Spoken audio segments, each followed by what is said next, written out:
السلام علیکم۔ احادیث کا سلسلہ لے کر حاضر ہوں۔ جیسا کہ آپ کو معلوم ہے کہ صحیح بخاری کی مدد کرنے کو ابو بکر رضی اللہ تعالیٰ نے فرمایا اپنے گھر کو لوٹ جا۔ میں نے حضرت صلی اللہ علیہ وسلم سے سنا، آپ نے فرمایا ہے جب دو مسلمان اپنی اپنی تلواریں لے کر بھیڑ جائیں تو قاتل اور مقتول دونوں دوزخی ہیں۔ میں نے عرض کیا یا رسول اللہ، قاتل تو خیر ضرور دوزخی ہوگا، مقتول کیوں دوزخی ہوگا؟ فرمایا اس کی بھی تو خواہش تھی کہ اپنے ساتھی کو مار ڈالے۔ تو آپ نے یہ حدیث جانی کہ جس میں حضور صلی اللہ علیہ وسلم نے مقتول کو بھی دوزخی کہا، کیونکہ وہ بھی تو آخر اپنے ساتھی کو مار ہی ڈالنا چاہتا تھا۔ تو آئیے دوسری حدیث کی طرف چلتے ہیں۔ باب ہے شب قدر میں عبادت بجا لانا ایمان میں داخل ہے۔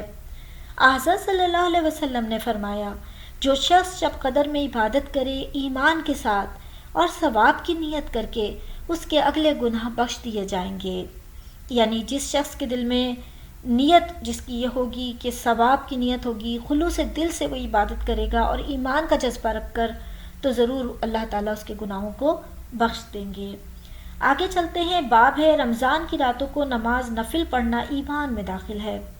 حضرت صلی اللہ علیہ وسلم نے فرمایا جو کوئی رمضان میں رات کو ایمان رکھ کر ثواب کے لیے عبادت کرے، اس کے اگلے گناہ بخش دیے جائیں گے۔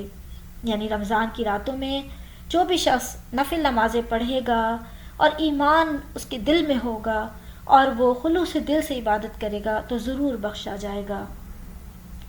اگلا باب ہے اسلام کا دین آسان ہے۔ حضرت صلی اللہ علیہ وسلم نے فرمایا بے شک دین اسلام آسان ہے، اور دین میں جو کوئی سختی کرے گا تو دین اس پر غالب آئے گا۔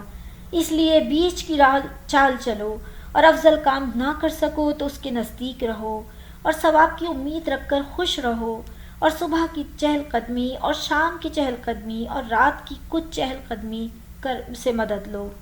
یعنی یہاں پر بتایا گیا ہے کہ دین اسلام اعتدال کا دین ہے، اور ساتھ ہی یہ بھی کہ افضل ترین کاموں کے نزدیک ترین رہو اور اچھے اور افضل کام کرنے کی کوشش کرو، ساتھ ہی صحت کا بھی خیال رکھو اور چہل قدمی سے مدد لو۔ آئیے اگلی حدیث کی طرف چلتے ہیں۔ حضور صلی اللہ علیہ وسلم نے فرمایا کہ منافق کی 3 نشانیاں ہیں: جب بات کرے جھوٹ کہے، جب وعدہ کرے خلاف کرے، اور جب اس کے پاس امانت رکھی جائے تو خیانت کرے۔ یعنی 3 نشانیاں بتا دی گئیں کہ وہ جب بھی بات کرتا ہے جھوٹ بولتا ہے، اور جب بھی اس کے پاس امانت رکھی جائے تو خیانت کرتا ہے اور وعدہ خلافی کرتا ہے۔ تو یہ 5 احادیث پوری ہوئی۔ اب مجھے اجازت دیجیے، دعاؤں میں یاد رکھیے گا اور ان احادیث کو آگے ضرور شیئر کیجیے۔ اللہ حافظ، اللہ نگہبان، فی امان اللہ۔